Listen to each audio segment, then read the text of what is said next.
Nós estamos retomando aqui o segundo bloco da entrevista da TV PT com a Luiz Pinheiro. A gente estava falando, Luiz, da questão dos dois mandatos do Emídio, como que foi organizado pela Câmara dos Vereadores. Nós tínhamos então dois deputados, um era o João Paulo, outro era o Emídio, naquele período também.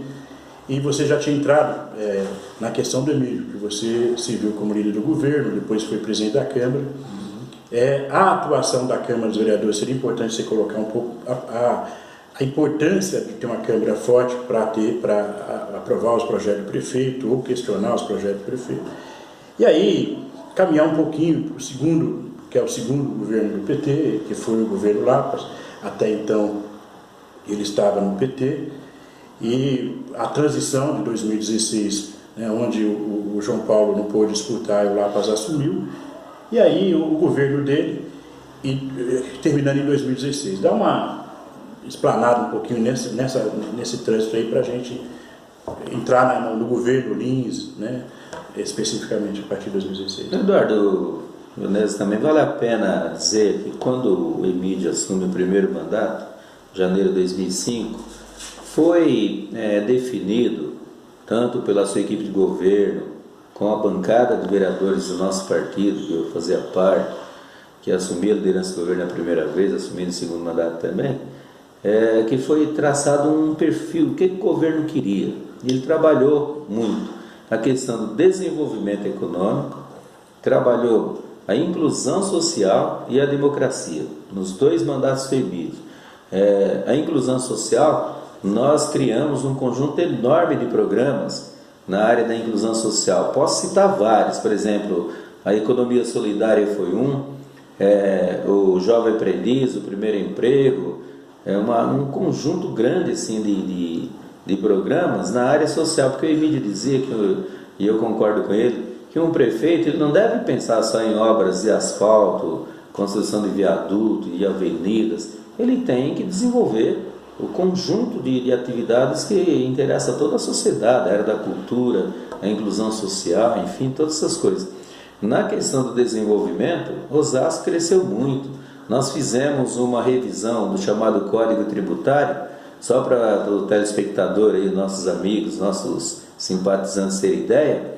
Nós conseguimos fazer uma redução das alíquotas do Código Tributário de acordo com a legislação federal, onde nós ficamos praticamente 8 meses, eu fiz parte dessa comissão, junto com a Associação Comercial Empresarial de Osasco e secretários do nosso governo na época, nós conseguimos reduzir diversas alíquotas, o que possibilitou Osasco receber de volta praticamente 13 mil empresas, que elas conseguiram, quase 13 mil empresas que elas conseguiram abrir firma, tudo. Nós mudamos essa questão da abertura de firma, que era um parto, não se abria uma firma em menos de 120 dias, passou a ter um programa especial de abertura de firma em Osasco, menos burocrático, mais veloz, mais rápido, mais acessível, quer dizer, teve toda essa preocupação.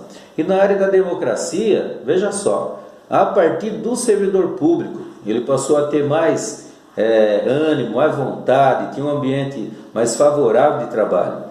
E ainda o prefeito pensou em como melhorar as condições de trabalho do nosso servidor. Os reajustes que foram possíveis ele fez, as promoções, enfim, e pegou na área, por exemplo, de alimentação, a cesta básica, era uma vergonha. Cesta básica, primeiro, quando nós assumimos o governo, estava extremamente atrasada. E o cidadão ou a cidadã, que era servidora pública ou servidor, tinha que colocar a cesta básica em espécie nas costas, para poder tomar um ônibus e tal, levar essa cesta todo mês, aquele sacrifício. Foi trocado, substituído por um vale alimentação, onde a pessoa podia escolher o supermercado, enfim, fazer a sua compra. Isso chama-se dignidade e respeito pelo servidor público. O Emídio teve muito isso. Criou-se também, através da Secretaria de Administração, um conjunto de atividades para integrar o servidor público. Melhorou o restaurante do servidor, colocou-se música, poesia, enfim, no restaurante do servidor. Teve a Olimpíada do Servidor, foi criado, foi gestado pelo então secretário Paulo Fiorillo, que hoje é nosso deputado estadual. Quer dizer, foi um trabalho brilhante, né? Depois tiveram sucessores dele, que mantiveram. Quer dizer, houve todo o entrosamento, o servidor público de Osasco passou a trabalhar num ambiente favorável, muito mais humanizada, enfim. Na área, por exemplo, da saúde, procurou-se uma parceria assim forte com o governo federal, o presidente Lula, importantíssimo para Osasco. Na área de habitação, nunca foi transferido tanto recurso financeiro para Osasco como foi transferido na época do governo Lula.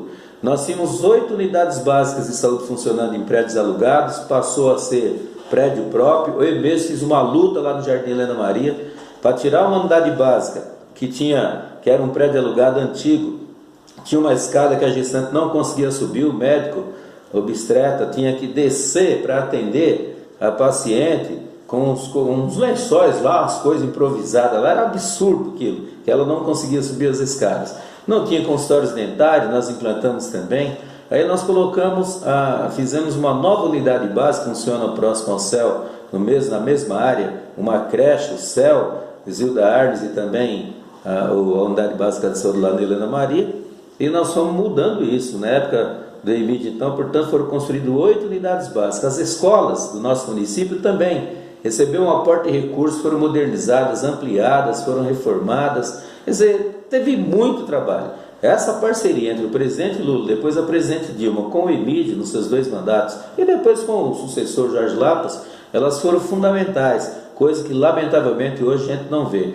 E nós sempre cobrávamos o governo do estado de São Paulo, que é péssimo, era e é péssimo em parceria, não atende nem sequer o preceito constitucional, que é transferir recursos chamados vinculados para a área da saúde, enfim, para as outras áreas, que o governo do estado sempre teve um péssimo exemplo com Osasco, que não transfere recursos que ele deveria transferir para programas, enfim, para um conjunto de atividades e responsabilidade do estado. Vou dar um exemplo. A maioria dos distritos policiais, delegacias e polícia, são prédios alugados pela prefeitura e pagam aluguel, colocado também funcionário pela prefeitura. Quer dizer, o governo do estado ele se isenta, ele não tem responsabilidade com a questão da segurança, da saúde, enfim, da educação. As escolas é ridículo, um absurdo, são verdadeiros presídios caindo aos pedaços.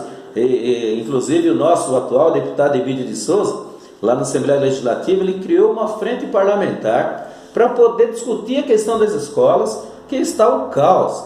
Eu mesmo já estou responsável por fazer vários levantamentos, pedir apoio do professor Onésimo, para a gente fazer um raio-x melhor da situação das escolas. Em primeira mão, nós sabemos que estão todas péssimas. Se você pegar aqui no centro de Osasco Peixoto, vai ver que tem problemas. Se você for numa escola da periferia, como por exemplo o Peralta, o Benedito Mendes, você vai ver que vai ter problemas. Então, as escolas do estado, gente, está uma degradação, está horrível a situação. Não é só questão física, não. É uma série de problemas que envolvem as escolas, que os professores, que antes eram chamados de mestre, hoje precisam pedir a Deus para poder sair vivo das escolas. Veja como que está. Vamos encaminhando finalmente também, são 10 minutos, passa rápido demais, né? Sim. A gente está falando um pouco da questão da educação, como é tratado pelo governo do PSDB, que já está há mais de 30 anos governando o estado de São Paulo, a saúde e a educação.